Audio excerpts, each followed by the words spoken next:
우리 다 같이 일어나셔서 하나님은 우리의 피난처가 되시며 함께 찬양하심으로 예배에 나아가겠습니다.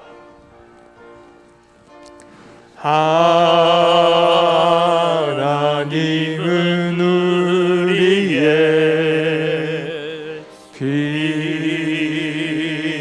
피난처가 되시며 환난 중에 우리의 힘과 도움이시라.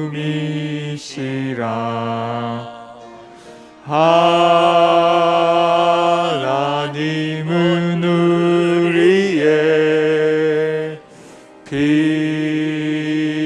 피난처가 되시며 환난 중에 우리의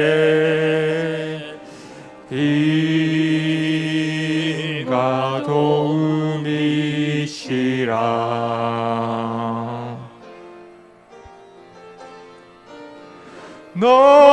너희는 가만히 있어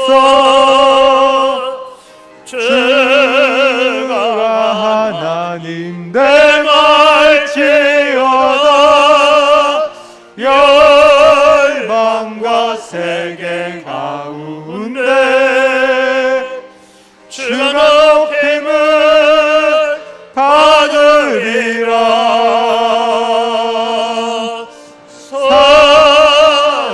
사랑합니다 내 아버지, 찬양합니다 내 엄mam나라여, 선포합니다 예수 그리스도 주님 오심을 기다리며.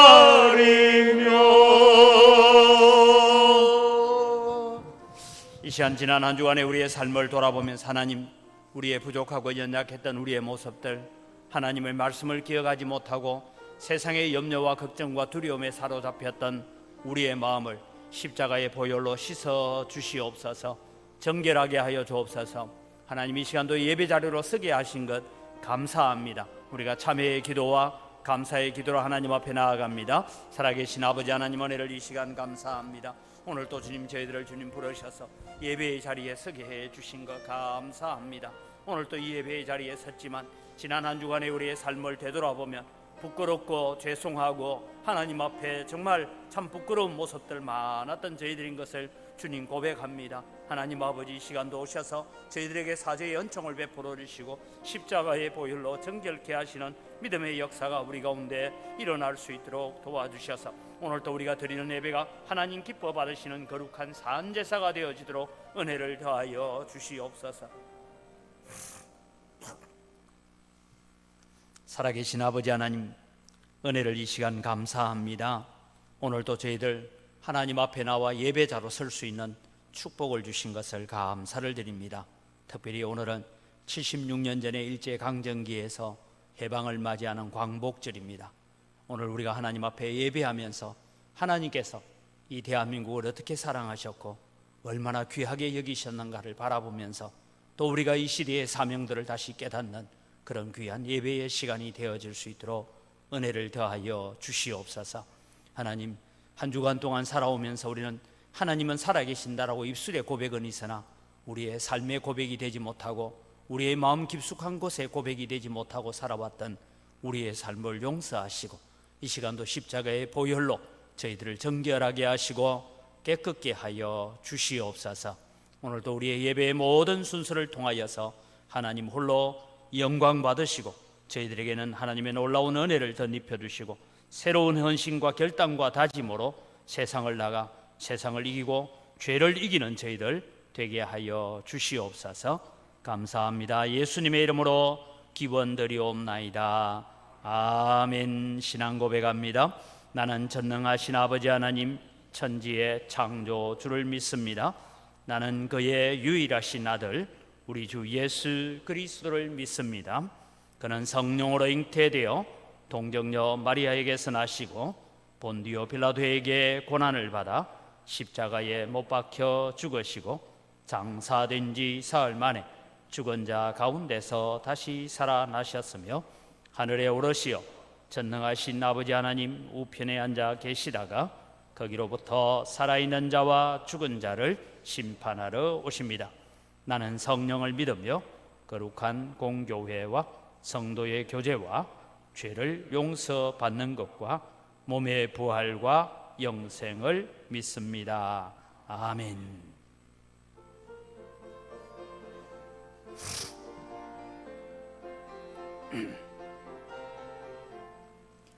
내 진정 사모하는 친구가 되시는 구주 예수님은 아름다워라. 삶의 태백하파요 빛나는 새벽별 주님 형언할 길 아주 없도다. 내 맘의 아플 적에 건배로 되시며 나 외로울 때 좋은 친구라. 주는 저 산 밑에 백합 빛나는 새벽별 이 땅 위에 비길 것이 없도다. 내 맘의 모든 염려 이 세상 고락도 주님 항상 같이 하여 주시고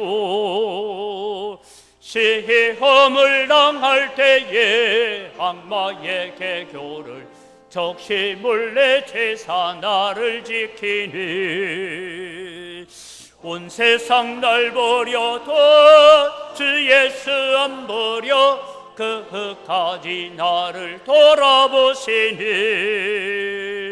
주는 저 산 밑에 백합 빛나는 새벽별 이 땅 위에 비길 것이 없도다.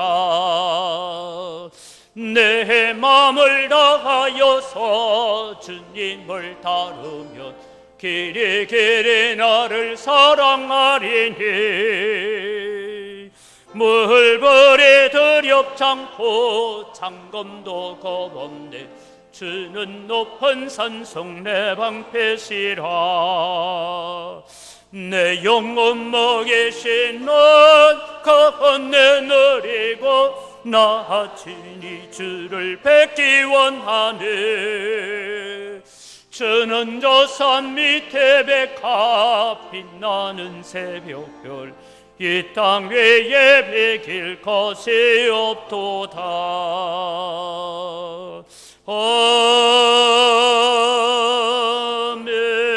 아멘.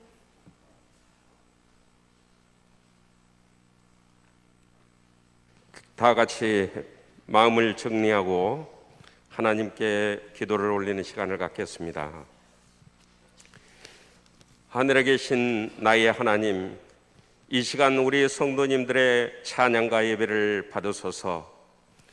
한 치 앞도 내다보지 못하는 하나님의 백성들을 불쌍히 여겨 66년 전 일본으로부터 해방시켜 주신 오늘 강복의 의미를 되돌아보게 하시고 우리가 살아가는 날 동안 하나님 은혜에 감사하며 살아가게 하옵소서. 한일 합방 후 해방된 강복일까지의 우리 선조들의 삶을 이스라엘 백성들의 출애굽과 광야 생활과 비교할 수는 없겠지만 오늘 이 세대를 살아가는 우리들이 나라 잃은 서름을 기억하고 하나님을 두려워하며 하나님 보시기에 합당한 삶을 살아가므로 다시는 굳건히 찬탈당하는 일이 없도록 굳건한 믿음으로 나아가게 하옵소서. 우리가 입술로는 주여 주여 하면서도 마음 중심에는 내가 자리하고 있으니 주님 나와 함께 하시지 못하고 소통하지 못하고 또한 인간들이 깨만내고 있으니 하나님께서 정직하게 지은 인간들이라 할지라도 하나님 찾으시기에 어찌 정직한 인간을 찾으실 수 있겠나이까. 하지만 우리 은강교회에서는 하나님 보시기에 정직한 인간이 있을진데 그 정직한 사람으로 인하여 목사님을 비롯한 우리 모든 성도들이 하나님 은혜의 강에 잠기게 하옵소서. 그리하여 우리 성도들 헛된 소망과 욕망에서 벗어나 오직 하나님 말씀만을 붙들고 순종하며 살아가게 하옵소서. 코로나19로 인하여 무더위에도 마스크를 쓰지 않으면 안 되는 현실은 저희에게 너무나 가혹합니다. 더욱이 변이 바이러스인 델타 유행에 의한 감염자 확산은 인간들의 평화로운 삶을 영위하지 못하게 합니다. 현실은 너무나 가혹합니다. 하나님, 이제 노여움을 푸시고 어떤 변이의 코로나 바이러스도 막을 수 있는 백신을 허락하시고 치료제도 허락하시어 이 혹독한 시련으로부터 벗어나게 하옵소서. 이러한 위기 속에서도 정치 지도자들은 자기 정권을 쟁탈하기 위하여 모든 에너지를 소모할 뿐 백성들의 삶의 질 향상에 필요한 정책은 뒷전이 오니 우리나라의 하나님의 때와 판단이 임함으로 국가의 정치 지도자들이 올바른 정치를 하지 않으면 안 되도록 하옵소서. 누문동 재개발도 속히 추진대로 인도하시되 지역 주민과 교회가 유익한 방향으로 결정되어지기를 원합니다. 주님 십자가를 생각하며 주님과 동행하는 주님의 발자취를 따라 주님 닮아가는 삶을 살기 원하오니 저희에게 그 믿음을 허락하시고 그 믿음으로 절박하게 쏟아내는 성도님들의 절절한 간구에 응답하신 징표로 병든 자에게는 고침을, 공공한 자에게는 풍요함을, 갈급한 자에게는 인내와 사랑을, 불안한 자에게는 안녕과 평안을 허락하시고 특별히 연로하신 성도님들에게는 길을 주시어 힘찬 삶을 영위하게 하심으로 우리가 성도님들이 하나님의 은혜의 강에 잠겨 있음을 깨닫게 하소서. 교회의 모든 기관들이 활성화될 수 있도록 각 기관의 지도자들에게 깨우침을 주시고 특히 주일학교가 예전처럼 차고 넘치게 하시옵소서. 하나님 나라를 확장하는데 은강교회가 비전을 갖게 교회 지도자들에게 지혜를 허락하소서. 오늘 말씀 전하시는 장현동 목사님 건강 지켜주시고 얼굴에 강치가 나는 지혜의 자로 세워주심으로 은강교회를 출석하는 모든 이들과 나아가 목사님과 접촉하는 모든 믿는 자들이 믿고 따를 수 있도록 하나님의 마음에 우리 목사님을 두고 인도하시길 소원하오며 우리를 구원하신 예수님의 이름으로 기도합니다. 아멘.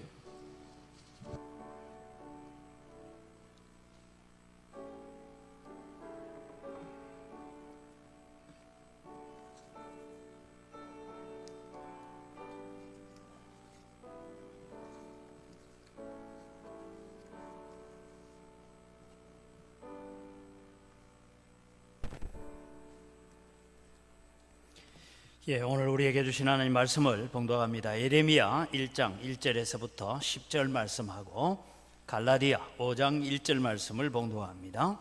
예레미야 1장 1절에서 10절까지의 말씀입니다.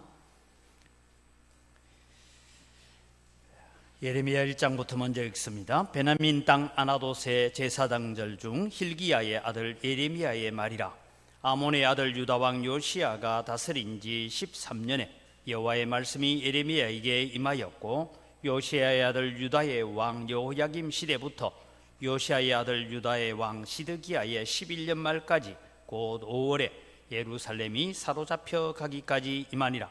여호와의 말씀이 내게 임하니라. 이르시되 내가 너를 모태에서 짓기 전에 너를 알았고 내가 배에서 나오기 전에 너를 성별하였고 너를 여러 나라의 선지자로 세웠노라 하시기로 내가 이르되 슬프도소이다. 주 여호와여 보소서.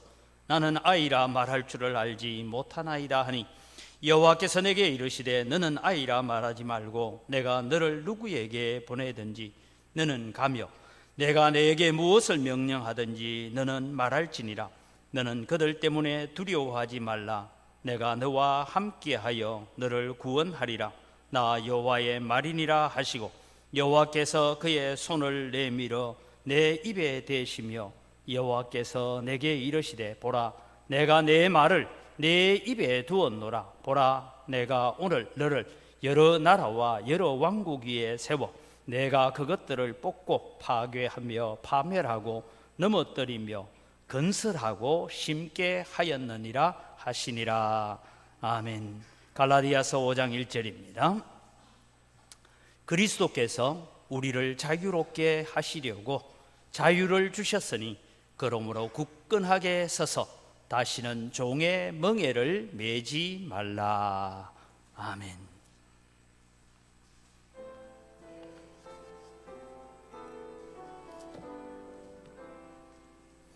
내 주는 강한 성이요 방패와 병괴 되시니 큰 환난에서 의뢰를 구하여 내세리로다. 애원수 마귀는 이때도 힘을 써 모략과 권세로 무게를 삼으니 천하에 누가 당하랴. 내게만 의지할 때는 패할 수밖에 없도다. 힘 있는 장수 나와서 날 대신하여 싸우네. 이 장수 누군가? 주 예수 그리스도 만군의 주로다. 당할 자 누구랴? 반드시 이기리로다. 이 땅에 막에 덜고로 의뢰를 삼키려 하나. 겁내지 말고 섞어라. 진리로 이기리로다. 친척과 재물과 명예와 생명을 다 빼앗긴데도 진리는 살아서 그 나라 영원하리라.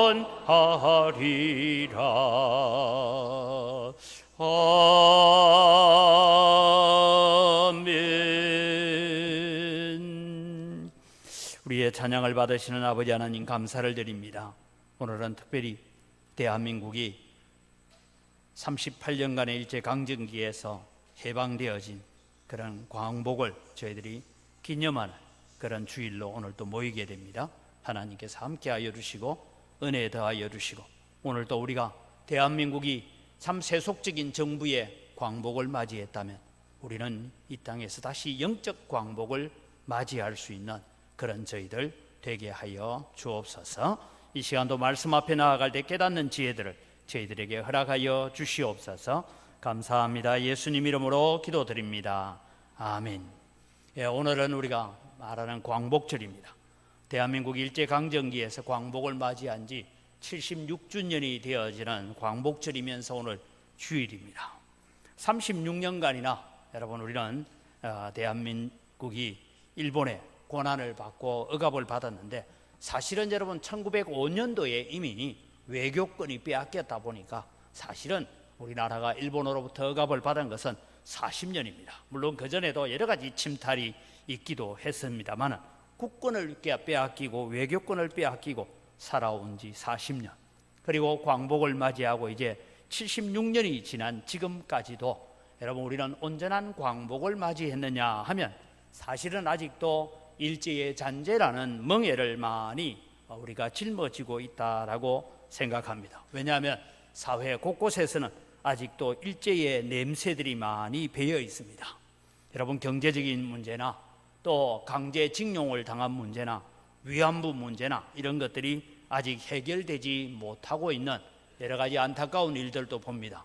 정치권들도 자기들에게 유리할 때는 가만히 있다가 뭐 하기만 저 사람은 친일파다, 저 뭐 할아버지가 일제시대 때 뭘 했단다, 저거 했단다 이러면서 친일 논쟁을 아직도 벌이고 있는 거 보면 우리나라는 아직 완전한 광복을 하지 못했다라는 그런 안타까움을 가지고 있습니다. 여러분, 아직 우리나라에는 경제나 사회나 정치나 여러 가지 분야에서 완전한 해방, 완전한 광복을 아직 저는 이루지 못했다라고 생각하며 기도합니다. 왜냐하면 여러분, 완전한 광복을 이루려면 여러분, 우리 대한민국이 통일을 이루어야 합니다. 실제로 일본의 점령이 벗어나면서부터 이 대한민국은 남북으로 나누어져 있습니다. 여러분, 우리가 제대로 알고 가야 되는 것은 일제의 잔재 중에 가장 큰 잔재는 대한민국이 남북으로 나누어져 있는 것이다. 그것을 여러분 우리는 기억하면서 오늘 또 남북은 총칼을 마주대고 있습니다. 사실 여러분, 대한민국의 경쟁자는 더 이상 북한은 아닙니다.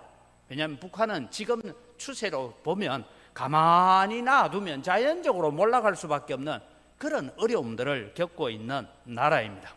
대한민국의 경쟁자는 일본일까 생각해 보니까 지금은 경제적으로나 뭐라도 일본도 우리의 경쟁자가 아니다라는 생각이 들어요. 여러분, 뭐 최근에 있었던 그런 여러 가지 지소미아다, 뭐 대사 특별한 약을 우리한테 안 준다 뭐 했다가 결국은 일본이 다 지금 두 손을 들었습니다. 그럼 대한민국의 진정한 경쟁자는 누구일까요? 저는 대한민국 자기 자신과의 싸움에서 이겨야 된다라고 생각합니다. 대한민국은 스스로 자신과의 싸움을 해야 됩니다. 어떤 싸움을 해가야 됩니까? 건전한 나라, 건강한 나라, 그리고 이 나라가 참 공정하고 정직한 나라로 나아가기 위한 그런 싸움을 해가야 됩니다. 나라를 소돔과 고모라로 만들려고 하는 악한 시도들도 물리쳐야 되고, 하나님의 창조 질서가 이 땅에 아름답게 빛나는 그런 정직한 나라, 공정한 나라를 만들어가기 위한 싸움을 해야 됩니다. 사회 곳곳에서 터져나오고 있는 권력형 부정부패 문제들을 우리가 바라보면서 느끼는 것은 정권이 바뀌어봐야 또 똑같은 사람들이 그렇게 하고 있구나라는 것을 우리가 느끼게 되어집니다. 여러 가지 정치권은 거짓과 음모들로 우리를 사로잡아 가려고 하고 있습니다. 오늘 저는 이 예레미야서와 갈라디아서를 바라보면서 대한민국이 영적 광복을 이루게 하옵소서라는 제목으로 하나님의 말씀을 함께 생각해 보려고 합니다. 지금 예레미야를 부르시는 하나님의 음성을 우리가 들어보면서 광복 76주년을 맞이한 대한민국, 그리고 한국 교회, 또 적게는 우리 언광교회, 우리 성도들 한 사람 한 사람은 오늘 이 세상을 살아가면서 어떤 싸움을 우리가 해 가야 될까 하는 것을 오늘 광복절에 생각해 보려고 합니다. 첫 번째 여러분 기억해야 될 것이 뭐냐 하면 한 교회는 전 교회입니다 라는 것을 여러분 기억하십시오. 이 말이 무슨 뜻을 가지고 있느냐 하면 하나님께서 예레미야를 이스라엘의 선지자로만 세운 것은 아닙니다. 하나님께서 예레미야에게 이 이스라엘 주변에 있는 온갖 열방들을 향하여서 선지자를 세우고 모든 나라들을 향하여서 예언했다라는 것을 우리가 알 수가 있습니다. 예레미야는 바벨론을 향하여서도, 에돔을 향하여서도, 모압을 향하여, 암몬을 향하여서, 애굽을 향하여서도 하나님의 말씀을 선포하고 있다라는 것을 우리는 예레미야서를 통해서 살펴봅니다. 구약의 많은 선지자들 가운데 특별히 우리는 구약의 대선지자라고 말하는 이 이사야 선지자나 예레미야 선지자나 에스겔 선지자는 단순히 이스라엘만을 위한 예언을 하지 않았습니다. 주변에 있는 모든 나라들을 향하여서 하나님의 말씀을 선포했습니다. 그래서 오늘 한 교회는 전 교회입니다 라는 이 말이 뭘 얘기하고 있느냐 하면 교회도 마찬가지입니다. 한국 교회는 한국에 있는 교회만을 위한 교회로 세워지는 것이 아니라 온 세계를 책임지는 교회가 되어야 된다라는 것을 말씀하고 있습니다. 그래서 여러분 우리는 세계를 향하여 선교사를 보내고 있습니다. 220여 나라에 지금 한국 선교사들이 파송되어 있습니다. 그렇다면 여러분 우리 언광교회는 어떻습니까? 언광교회는 언광교회만을 생각하고 언광교회만을 위해서 일하는 교회가 되어서는 아니 됩니다. 가까이는 광주의 영적 사회적 책임을 지는 교회로서 우리는 나아가야 됩니다.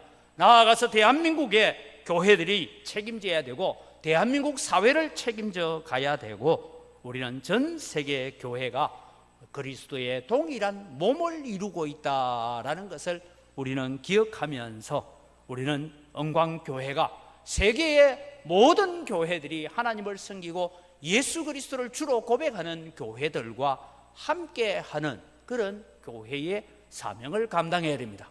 이것이 여러분 한 교회는 전 교회입니다 라는 의미를 가지고 있는 것입니다. 여러분, 교회가 깨어있고 교회가 살아있으면 나라가 살고 민족이 살았습니다. 교회가 영적으로 깊은 잠이 들면 세상에 풍랑이 오고 고난을 만나게 되는 것을 보게 됩니다. 여러분, 우리는 구약 성경을 통하여서 요나서를 알고 있습니다. 여러분, 요나는 한 개인이기는 하지만 요나 한 사람은 오늘 우리의 의미를 볼 때 한 교회입니다. 요나가 깊이 잠들고 있으니까 요나가 타고 있던 배가 풍랑을 만나고 그 배에 가지고 있던 모든 화물들을 다 바다에 던져버려야 되는 고난과 어려움을 겪게 되었습니다. 동일하게 여러분, 교회는 세상을 책임지는 사명을 가진 교회가 되어야 된다.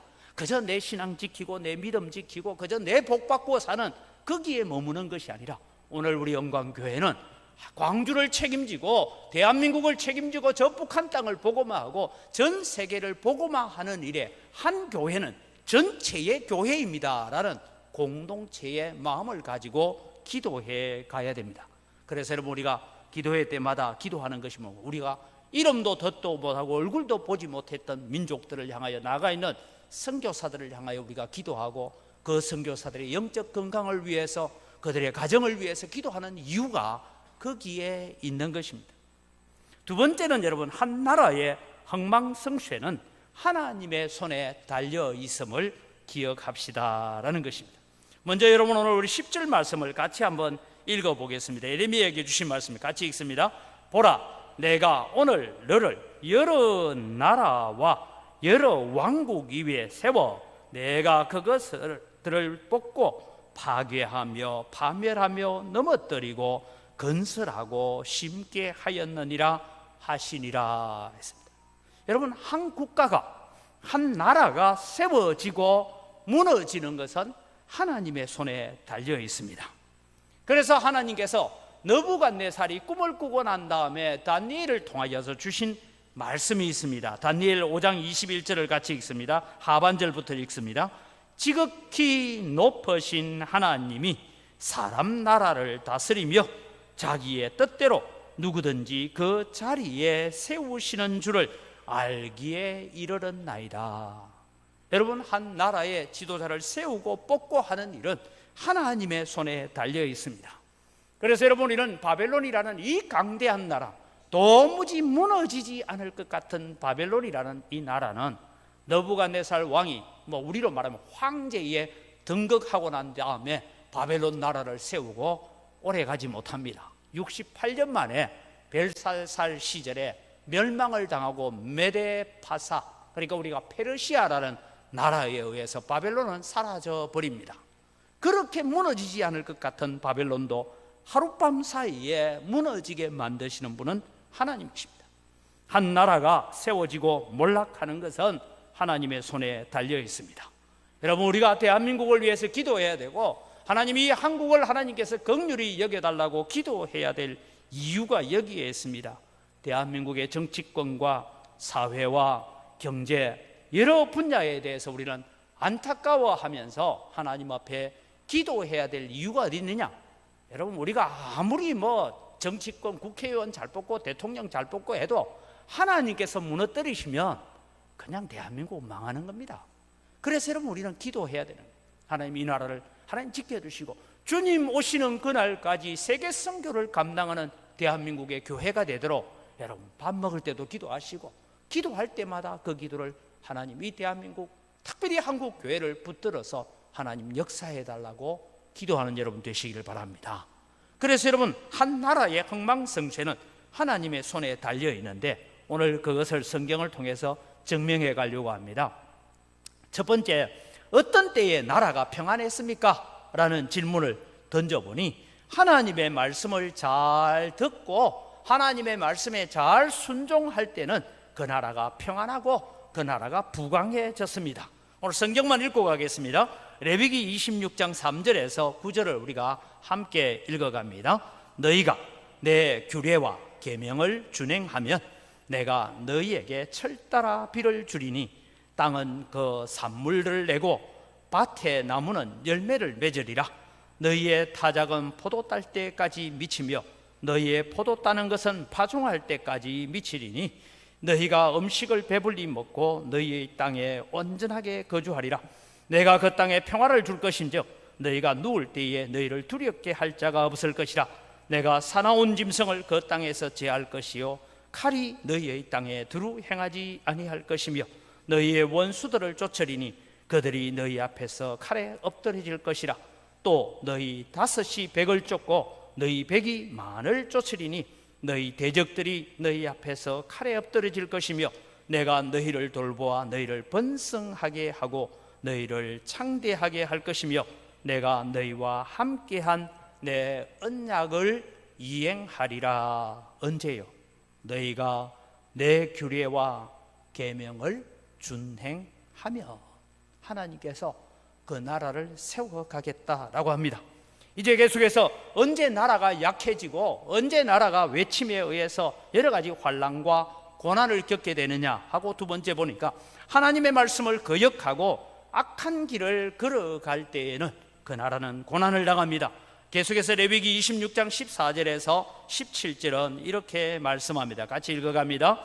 그러나 너희가 내게 청종하지 아니하며 이 모든 명령을 준행하지 아니하며 내 규례를 멸시하며 마음에 내 법도를 싫어하여 내 모든 계명을 준행하지 아니하며 내 언약을 배반할진대 내가 이같이 너희에게 행하리니 곧 내가 너희에게 놀라운 재앙을 내려 폐병과 열병으로 눈이 어둡고 생명이 쇠약하게 할 것이요 너희가 파종한 것은 헛되리니 너희의 대적이 그것을 먹을 것임이며 내가 너희를 치리니 너희가 너희의 대적에게 피할 것이요 너희를 미워하는 자가 너희를 다스릴 것이며 너희는 쫓는 자가 없어도 도망하리라.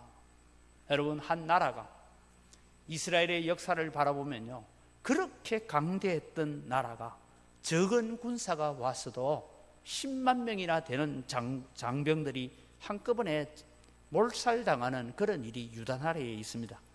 역사를 통해서 보면 하나님 앞에 순종하고 나아갈 때는 적은 병력으로도 100만 대군을 무찌를 때가 있는가 하면 10만 대군을 가지고 10,000명을 무찌르지 못해서 죽임을 당하는 그런 일들도 있었습니다. 언제 나라가 약해집니까? 하나님의 말씀을 거역하고 악한 길을 걸어갈 때입니다. 그럼 어떤 나라가 망했습니까? 나라가 망한 걸 보니까 하나님의 경고를 무시하고 하나님의 징계를 받으면서도 돌이키지 않는 나라는 다 망하고 멸망하고 역사 속에서 이름도 없이 사라진 나라들이 많습니다. 레위기 26장은 계속해서 우리에게 이런 말씀을 합니다. 같이 읽습니다. 또 만일 너희가 그렇게까지 되어도 내게 청종하지 아니하면 너희의 죄로 말미암아 내가 너희를 7배나 더 징벌하리라. 내가 너희의 세력으로 말미암아 교만을 꺾고 너희의 하늘을 철과 같게 하며 너희 땅을 녹과 같게 하리니 너희의 수고가 헛될지라. 땅은 그 산물을 내지 아니하고 땅의 나무는 그 열매를 맺지 아니하리라. 너희가 나를 거슬러 내게 청종하지 아니할진대 내가 너희의 죄대로 너희에게 7배나 더 재앙을 내릴 것이라. 내가 들짐승을 너희 중에 보내리니 그것들이 너희의 잔녀를 움키고 너희 가축을 멸하며 너희의 수효를 줄이리니 너희의 길들이 황폐하리라. 여러분, 저는 이 코로나를 바라보면서 벌써 2년째 우리가 겪으면서 저는 늘 마음속에 기억하는 것이 하나님, 한국 교회가 하나님 앞에 낮아지고 겸손하고 내 자신이 오늘 또 세상적인 부와 세상적인 즐거움과 세상적인 어떤 자랑거리로 흘러갔던 우리의 마음들이 십자가 앞에 낮아지게 하여 주옵소서. 이 일이 되지 않는 한 우리의 문제가 해결되어질까 하는 그런 걱정을 많이 가지고 있습니다. 어떤 나라가 망합니까? 하나님의 경고가 있었습니다. 하나님이 때로는 징계했습니다. 그때 회개하고 돌아오면 하나님은 그 나라를 다시 세우시지만 그렇지 않을 때 그 나라를 하나님께서 망하게 만드셨습니다. 이제 크게 두 번째로 우리는 오늘 광복절입니다. 대한민국에 베푸신 하나님의 은혜, 광복절, 이것을 여러분 생각해 보려고 합니다. 1945년 8월 15일 정오에 일본 왕은 전적으로 항복한다는 방송을 내보냅니다. 76년 전 광복절, 그날은 꿈을 꾸는 것 같은 일들이 우리 안에 일어났습니다. 광복은 여러분 우리의 손으로 이룬 것이 아닙니다.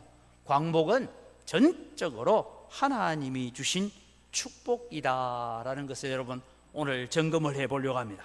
광복은 하나님께서 주신 축복입니다. 일본은 여러분 신사참배를 반대한다고 해서 기독교인들을 감옥에 끌고 가서 온갖 고문을 하고 핍박을 가했습니다. 여러분 자막을 보면 이렇습니다. 1938년 9월 9일입니다. 평양 서문박 교회당에서, 지금 제가 정확하게는 알지 못하면 이 서문박 교회당이 지금 평양에 가면 여러분 문수대라고 해서 그 김일성, 김정일이 동상이 세워져 있는 곳이라고 합니다.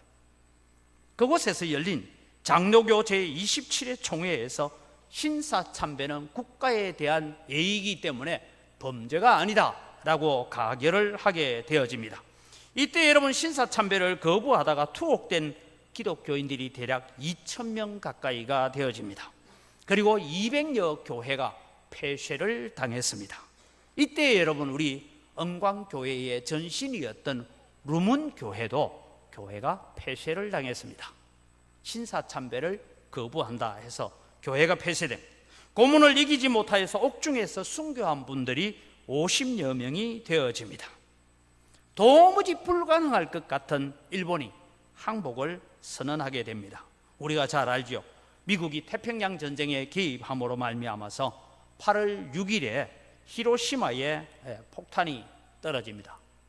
그 다음에 여러분 우리가 저 사진을 보면 그렇습니다. 히로시마에 떨어진 저 폭탄, 그리고 저 원자 폭탄으로 말미암아 히로시마가 있던 저 몇 개 건물 외에는 전부 다 그냥 흔적도 없이 사라지는 그런 일이 있습니다. 그 다음에 8월 9일 날 나가사키에 원자 폭탄이 터집니다. 일본 왕은 10일 날 항복 의사를 연합군에게 전달을 하고 15일 무조건 항복하는 그런 방송을 내보내게 됩니다. 대한민국 독립을 위하여 헌신한 독립군들도 많았고요, 세계 곳곳에 대한민국의 독립을 위하여 일했던 많은 임시정부들이 있었습니다. 그들이 독립투사들입니다. 그러나 여러분 전적으로 하나님의 은혜였습니다. 왜냐? 이틀만 늦게 일본이 항복했으면 8월 17일 아침밥에 독극물을 넣어서 신사참배를 반대하던 기독교인 2,000명을 다 독살하라라는 명령서가 이미 하달되어 있었습니다. 그런데 하나님께서 이틀 앞서 일본이 항복함으로 말미암아서 옥중에 있던 2,000여 명이나 되는 기독교인들이 살아나왔습니다. 여러분 저는 그분들의 증언을 통해서 듣는 얘기가 이런 것입니다. 일본이 항복했습니다 라는 일본 왕의 라디오 방송을 듣고 이제 감옥에 있던 소위 말해서 간수들이나 뭐나 다 도망가고 없으니까 어떤 사람이 뛰어들어와서 옥중에 있는 한상동 목사님이 평양 감옥에 있는데 와서 목사님 일본이 항복했습니다 하니까 거기에 있었던 목사님들이 전부 다 무슨 소리 하노? 거짓말하지 마라 했다잖아요. 일어나지 않을 일이 일어난 거예요. 감옥에 갇혀 있는데 뭐 바깥에서 무슨 일이 일어납니까? 요즘처럼 여러분 인터넷이 발전되면 몰라도 그때 여러분 히로시마에 원폭이 터졌는지 나가사키에 원폭이 터졌는지 몰라요. 그런데 일본 왕이 전적으로 항복을 선언했습니다 하니까 감옥에서 대한민국의 독립과 한국교회의 신앙을 위해서 기도하고 있던 자들도 거짓말하지 마라 그랬다잖아요. 그래서 여러분 간수들이 버리고 간 열쇠를 가지고 그들을 문을 열고 감옥에 나와서 여러분 찍은 사진들이 옥중 성도, 추록 성도들 사진들이 나오는 것입니다. 여러분 이것이 하나님의 은혜입니다. 두 번째는 여러분 광복 이후에 하나님께서 하늘에 신령한 복을 주신 나라가 대한민국입니다. 광복 이후에 대한민국은 남북으로 나누어집니다. 해방 5년 만에 가장 비참한 전쟁이었던 6.25 전쟁을 겪게 됩니다. 이번에 우리 교회 청년들이 염산교회와 야월교회를 다녀왔습니다. 6.25를 기점으로 해서 기독교인들은 미제의 앞잡이다 해서 순교를 당합니다. 이 6.25를 기점으로 해서 대한민국에서 북한 땅은 놔두고 남한 쪽에서 순교당한 사람이 대략 6만 5천 명 가까이 됩니다. 그 중에 여러분 전라남북도에서 순교자가 4만 2천 명, 한 60%가 이곳에서 나왔다라고 합니다. 기독교인이 공산군에 의해서 순교를 당한 것입니다. 이 이후에도 여전히 대한민국은 남북으로 나누어져 있습니다. 이런 고통 가운데서 하나님께서 하신 일이 무엇입니까?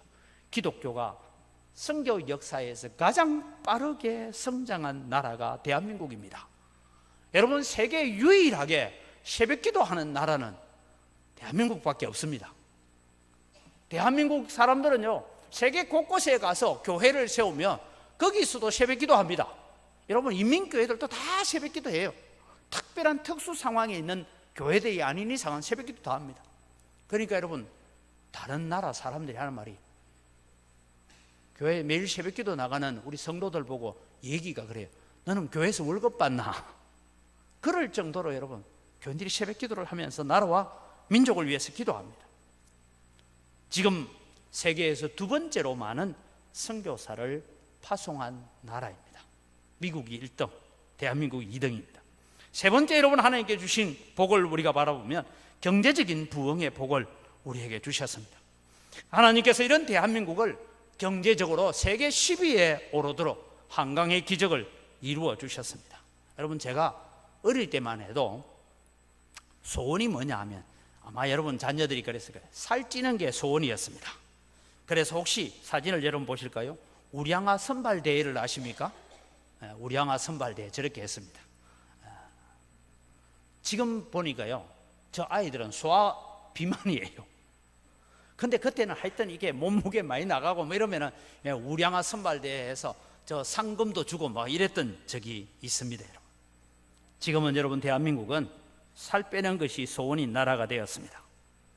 외국에 있는 청년들이 대한민국을 방문하고 난 뒤에 엄마 나 한국 가서 살래 하면 부모들이 그렇게 걱정을 하다가 대한민국을 한번 다녀가고 나면 부모님도 나도 한국 가서 살면 안 되나 라고 말하는 그런 나라가 되었습니다. 왠지 압니까 여러분? 여러분, 외국을 나가보시면요, 해지고 나면 집 바깥으로 나가기가 힘듭니다. 그런데 여러분, 우리나라처럼 밤 12시가 되어서도 혼자서 마음대로 다닐 수 있는 나라가 그렇게 여러분 진짜 세계 유일한 나라입니다. 치안이나 이런 부분들이 안정된 나라입니다. 의료 혜택과 복지가 세계적으로 자랑할 만한 나라가 되었습니다. 교육열은 미국도 부러워할 만한 나라가 되었습니다. 이 모든 일이 신명기 4장 7절에서 8절을 우리가 같이 읽어갑니다. 우리 하나님 여호와께서, 신명기 같이 읽습니다. 우리 하나님 여호와께서 우리가 그에게 기도할 때마다 우리에게 가까이 하심과 같이 그 신이 가까이 함을 얻은 큰 나라가 어디 있느냐? 오늘 내가 너희에게 선포하는 이 율법과 같이 그 규례와 법도가 공의로운 큰 나라가 어디 있느냐? 이 나라는 여러분 이스라엘을 두고 하는 나라 같은데, 제가 볼 때 이 성경을 읽을 때 대한민국을 향하여 주시는 말씀 같은 나라입니다. 이제 세 번째로 여러분, 위기를 맞이한 대한민국을 우리가 잠시 점검하려고 합니다. 대한민국은 지금 여러 가지 위기를 맞이하고 있습니다. 그 첫 번째 위기가 교회는 점점 빛을 잃고 있다라는 것입니다. 교회마다 코로나 때문에도 그렇기도 하지만 그 전부터 줄어드는 성도의 수가 있습니다. 저도 우리 총회의 통계를 바라보면서 주일학교와 중고등부가 없는 교회가 절반이 넘어가고 있습니다. 은혜를 사모하지 않는 예배, 기도의 불길이 사그러지는 교회, 봉사와 헌신이라는 단어가 이제는 들려지지 않는 교회가 되어가고 있습니다. 두 번째 위기는 세상은 점점 어두워져 가고 있습니다. 점점 소돔과 고모라로 변해가는 세상. 오늘 여러분 들어오시면서 전단지를 보셨는지 모르겠습니다만 하여간 정치인들은 어떻게 하든 성경하고 멀어지는 일을 만들어내려고 발버둥을 치고 있습니다. 대한민국은 낙태와 자살률이 세계의 최고인 나라가 되었습니다. 음란과 폭력과 갈등과 분열, 돈과 육체의 쾌락을 쫓아가는 우상 숭배로 가득한 나라로 점점 변해가고 있습니다. 세 번째는 여러분, 우리의 삶은 점점 어려워지고 있습니다. 여러분, 코로나가 오기 전에 아마 우리 장로님들이 지금부터 한 10년 전에 경주에서 장로 수련회 할 때에 어느 한 장로님께서 오셔서 강의했던 내용을 여러분 있을 것입니다. 그분들이 이런 얘기를 했습니다. 미래학자들이 강의를 하면서 여러분들은 여러분의 자녀들이 여러분이 살아온 것보다 더 어렵게 사는 것을 보면서 눈을 감아야 됩니다. 이게 2010년도에 장로 수련회 때 오셔서 삼성경제연구소에서 있는 우리 서문교회 장로님이 강의하면서 하신 얘기입니다. 그때는 여러분 무슨 소리인지 몰랐어요. 근데 지금 와서 보니까 이제 점점 우리의 자녀들은 우리가 누렸던 행복을 누리지 못하는 시대가 되어가고 있다는 것을 알 수가 있습니다. 출산율의 저하로 이미 고령화 사회로 들어가고 있습니다. 인구 감소를 이미 시작했습니다. 작년 11월 달부터 우리는 월별 인구 감소가 되기 시작한 나라가 되었습니다. 네 번째는 여러분, 그런데도 불구하고 대한민국을 두고 평안하다 평안하다 외치고 있는 정치권이나 또 오늘날 교회 지도자들이나 그렇게 살고 있다는 것이 안타까운 것입니다. 왜 코로나가 왔을까요? 왜 세상에서 가장 악한 북한이라는 나라를 하나님께서 남겨두고 우리로 하여금 긴장하게 만들고 기도하게 만들까요? 이 말씀은 여러분 재림만을 위해서 하는 것이 아니라 한 교회는 전 교회입니다 라는 것을 마음에 새기시기 바랍니다. 은광교회는 북한에 있는 지하의 교회도 우리 교회입니다. 우리 성도입니다. 저 세계 곳곳에서 핍박받고 있는 우리가 가보지도 못한 나라, 들어보지도 못한 나라들이 있는 그 가운데서도 핍박과 환난 가운데서 예배하고 있는 자들이 우리 교회라는 마음을 가지고 한 교회는 전 교회라는 것입니다. 이제 여러분, 광복 76주년을 맞이하면서 우리는 무엇을 해야 합니까? 이것을 오늘 우리는 함께 나누려고 합니다. 이제 우리는 무엇을 해야 합니까? 우리는 진정한 광복을 지금부터 이루어 가야 합니다. 여러분, 오늘 집에 가셔서 여러분 자녀들에게나 손주들에게 다시 만져보자, 바닷물도 춤을 춘다, 기어이 보시려던 어른님 번님 어찌하리, 이 날이 40년 뜨거운 피 엉긴 자치니 길이 길이 지키세, 길이 길이 지키세. 이 노래를 아는지 물어보십시오. 모릅니다. 학교에서 제대로 안 가르쳐요. 이런 시절이 지금 되어가고 있습니다. 이것이 세속적이고 국가적인 광복을 맞이했다면 우리는 영적 광복을 이루어야 합니다. 세속주의, 기복신앙, 성공주의와 수적 부흥이라는 이런 세속적인 광복에서 우리는 진정한 영적 광복으로 나아가야 됩니다. 어떻게 할 때 우리는 영적 광복을 이룰 수 있습니까? 첫 번째는 하나님께 더 가까이 나아가야 합니다. 성경 두 구절을 읽습니다. 요엘서 2장과 시편 73편을 읽습니다. 같이 읽겠습니다. 여호와의 말씀에 너희는 이제라도 금식하며 울며 예통하고 마음을 다하여 내게로 돌아오라 하셨나니 너희는 옷을 찢지 말고 마음을 찢고 너희 하나님 여호와께로 돌아올지어다. 그는 은혜로우시며 자비로우시며 노하기를 더디하시며 인애가 크시사 뜻을 돌이켜 재앙을 내리지 아니하시나니. 시편 73편 28절 우리 표제성구입니다. 하나님께 가까이함이 내게 복이라. 내가 주 여호와를 나의 피난처로 삼아 주의 모든 행적을 전파하리이다. 여러분, 진정한 광복을 이루기 위해서는 우리가 하나님께 더 가까이 나아가는 성도들이 되시기를 바랍니다. 두 번째는 여러분, 하나님을 존중히 여기는 성도들이 되시기를 바랍니다. 사무엘 2장 30절을 읽습니다. 그러므로 이스라엘의 하나님 나 여호와가 말하노라. 내가 전에 내 집과 내 조상의 집이 내 앞에 영원히 행하리라 하였으나 이제 나 여호와가 말하노니 결단코 그렇게 하지 아니하리라. 나를 존중히 여기는 자를 내가 존중히 여기고 나를 멸시하는 자를 내가 경멸하리라. 여러분, 이것이 단순히 엘리 집안만 향하여 주시는 말씀이 아닙니다. 오늘 우리를 향하여 주시는 말씀인 줄 믿으시기 바랍니다. 그래서 예수님께서 마태복음 6장 24절에 말씀합니다. 한 사람이 두 주인을 섬기지 못할 것이니 혹 이를 미워하고 저를 사랑하거나 혹 이를 중히 여기고 저를 경히 여김이라. 너희가 하나님과 재물을 겸하여 섬기지 못하느니라. 오늘날 한국교회가 지난 광복 76년을 지나오면서 우리는 하나님보다 재물을 더 사랑했던 우리의 죄를 회개해야 됩니다. 세 번째는 여러분, 다시는 종의 멍에를 매지 말아야 됩니다. 갈라디아서 5장 1절 아까 읽었습니다. 그리스도께서 우리를 자유롭게 하시려고 자유를 주셨으니 그러므로 굳건하게 서서 다시는 종의 멍에를 매지 말라고 했습니다. 지금 우리는 국가적인 종의 멍에를 매지 않는지 몰라도 우리는 물질의 종이 되어 있고 쾌락의 종이 되어 있고 정치의 종이 되어 있고 엄난의 종이 되어 있고 성공의 종이 되어서 우리는 살고 있습니다.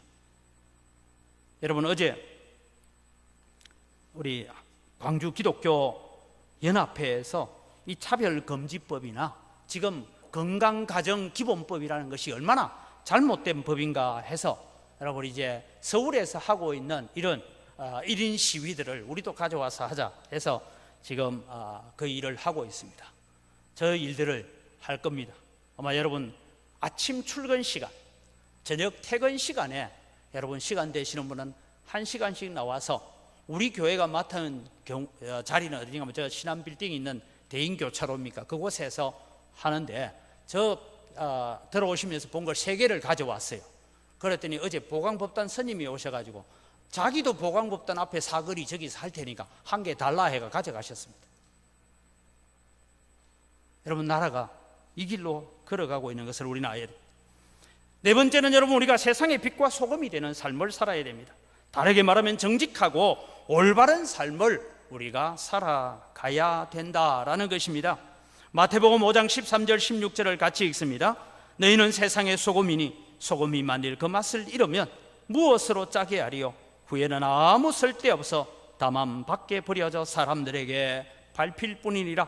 너희는 세상의 빛이라. 산 위에 있는 동네가 숨겨지지 못할 것이요 사람이 등불을 켜서 마을 아래에 두지 아니하고 등경 위에 두나니 이러므로 집안 모든 사람에게 비치느니라.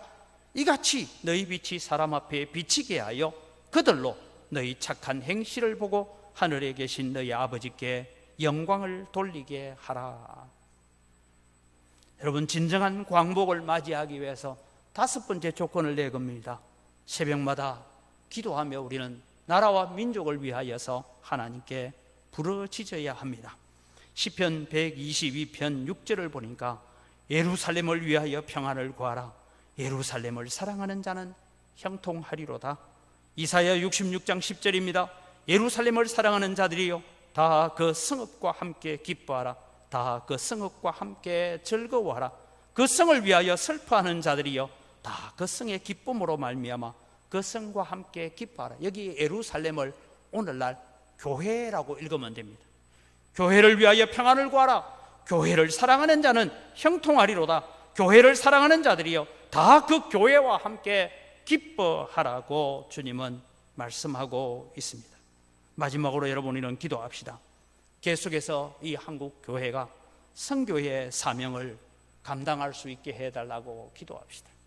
지금 한국 교회는, 우리 교회도 마찬가지입니다. 코로나 때문에 기본적으로 재정 수입이 30% 가까이 줄어들어가고 있다라고 합니다. 지난 6월 달에 우리가 7월 달에 재직회를 할 때 보니까 우리 교회는 그래도 참 감사하게 한 85% 정도까지 될 것 같아요. 그런데 대체로 지금 한 70% 됩니다. 그럼 여러분, 교회가요 재정이 어려우면 뭐부터 끊어버리냐면 선교부터 끊어버려요. 그러면 선교사가요, 저도 선교지에 있어봤는데 선교사 선교비 끊어버리면 네 거기서 죽어라 하는 것과 똑같습니다. 그래서 우리는 선교가 가로막히지 않도록 기도해야 됩니다. 대한민국은 현재 인구 대비는 선교사를 제일 많이 파송한 나라입니다. 선교사 파송 숫자로 보면 2등입니다. 우리는 빚진 자의 마음을 가지고 모든 나라 모든 민족이 예수 그리스도의 이름을 부르는 그날까지 이 사명을 감당할 수 있게 해달라고 기도해야 됩니다.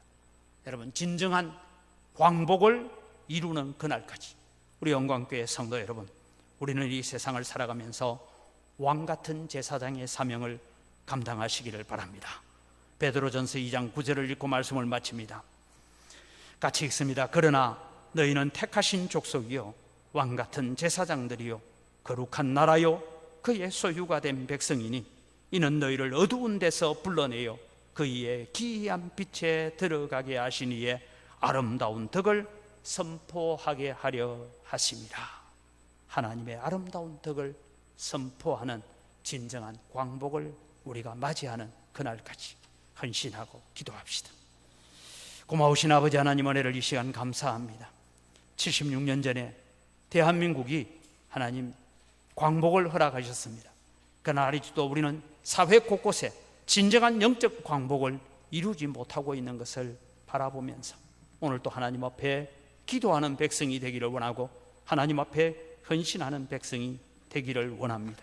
하나님, 대한민국이 진정한 영적 광복을 이루는 그날까지 우리는 기도하기를 쉬지 아니하게 하시고 하나님께 더 가까이 나아가고 하나님을 더 간절히 사모하고 하나님을 더 존중히 여기는 믿음의 삶을 살아가는 성도들이 되어지도록 은혜에 더하여 주시옵소서.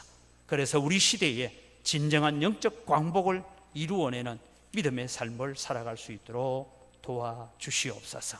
감사합니다. 예수님 이름으로 기도드립니다. 아멘.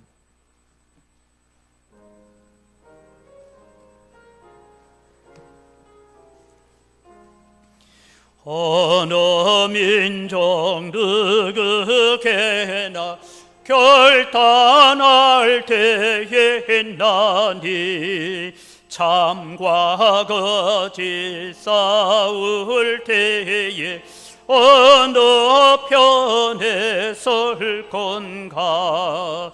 주가 주신 새 목표가 우리 앞에 보이네.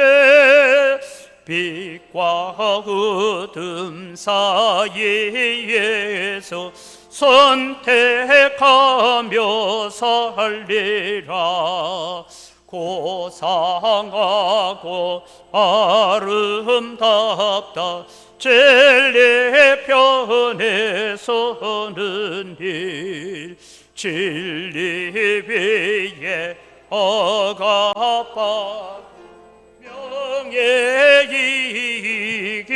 이기로도 배고픈 자 불렀으나 용감한 자 그 세계 낙심한 자 돌아오는 그날까지 쓰리라.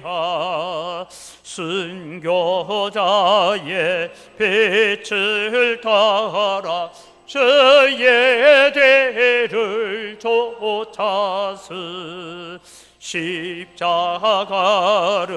등에 지고 앞만 향해 가리라.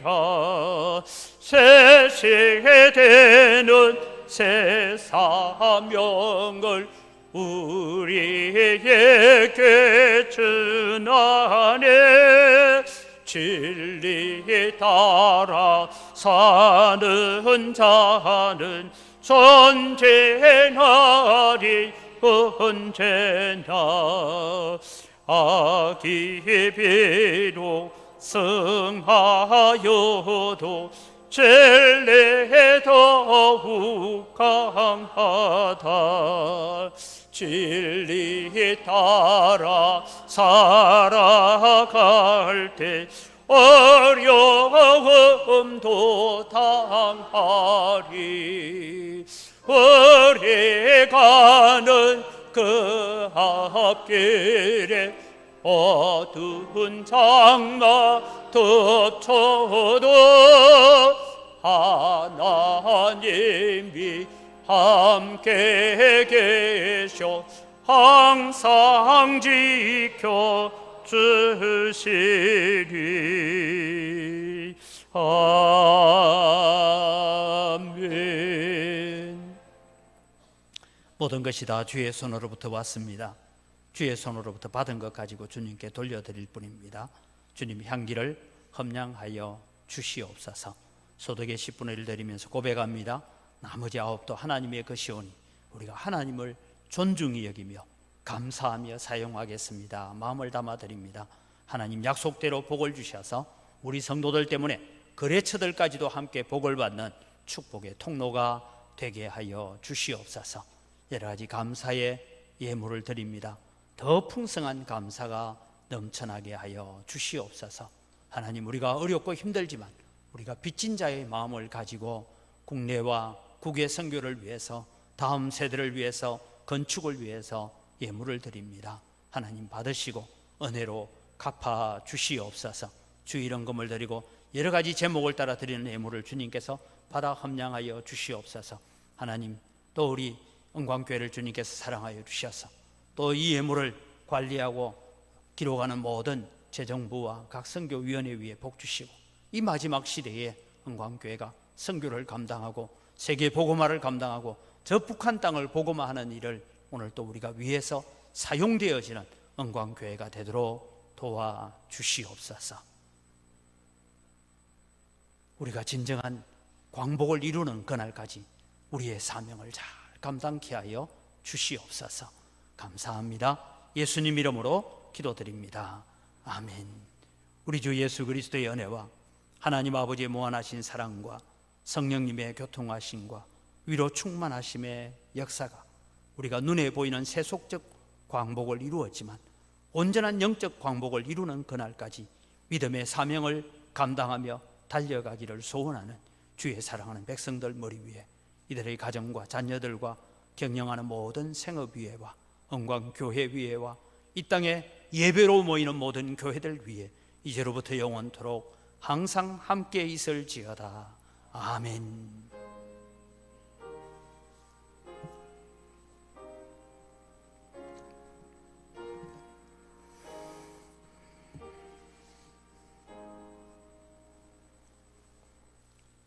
예배를 마칩니다. 우리 옆에 있는 분들 인사합니다. 감사합니다. 사랑합니다. 오늘 말씀 주제를 가지고 한 번 더 인사합시다. 영적 광복을 이룹시다.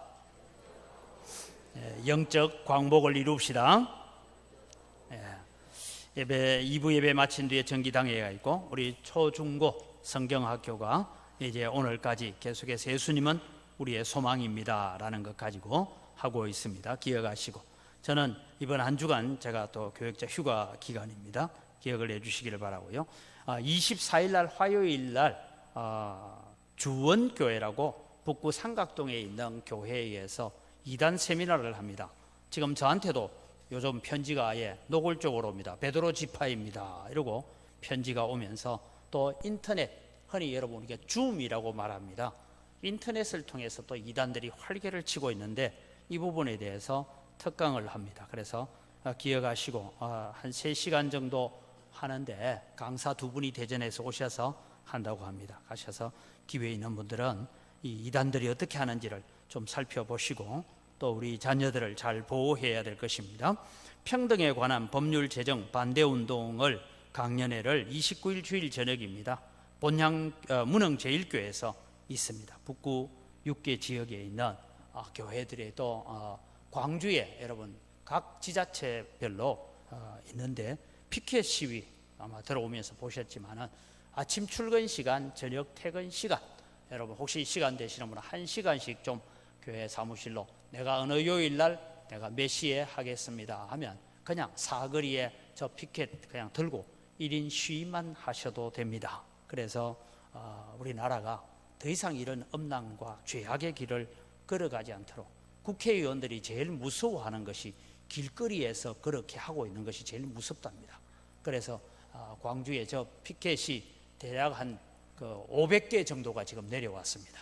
그래서 광주 기독교 연합회에서 이 일들을 감당하고 있는데 출근 시간, 퇴근 시간, 요 보광법단 앞에는 저 보광법단에서 하기로 했으니까 우리는 저기 롯데백화점 앞에는 사거리 있죠. 그쪽에서 우리가 2개가 있습니다. 그래서 나가서 세상 사람들은 여러분 모릅니다. 그게 무슨 소리인지 관심도 없고 모릅니다. 그래서 나중에 다 되고 나면 아차 하게 되니까 우리가 이 광주 시민들을 깨우치는 일에 여러분들이 함께 헌신해 주시기를 바랍니다. 우리 자리에 일어나셔서 함께 또 서로를 축복합니다.